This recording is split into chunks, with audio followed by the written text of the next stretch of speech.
বিভিন্ন স্থানে বাংলাদেশে আন্দোলন করে। ওই আন্দোলনের প্রেক্ষিতে সারা বিশ্ব জানতে পারে যে বাংলাদেশে কোটা আন্দোলন চলতেছে এবং সরকার গণহত্যা চালাচ্ছে।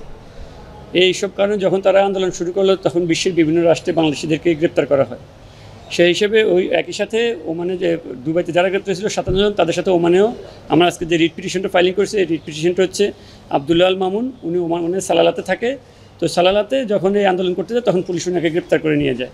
উনার সাথে আরও অনেককেই গ্রেপ্তার করে নিয়ে যায়। আমি উনার ব্যাপারে জানতে পারছি, পরে আমি এটা একটা রিপ্রেজেন্টেশন দিলাম যে বাংলাদেশের পররাষ্ট্র মন্ত্রণালয়কে, যে আপনারা দুবাইতে যারা গ্রেপ্তার হয়েছে তাদের ব্যাপারে যেহেতু 57 জনের ব্যাপারে লয়ার নিয়োগ করছেন, এদের ব্যাপারেও একটা ব্যবস্থা গ্রহণ করেন। কিন্তু পররাষ্ট্র মন্ত্রণালয় আমার এই রিপ্রেজেন্টেশনের কোনো পদক্ষেপ নেয় না, যার কারণে আমি রিটটা ফাইলিং করি।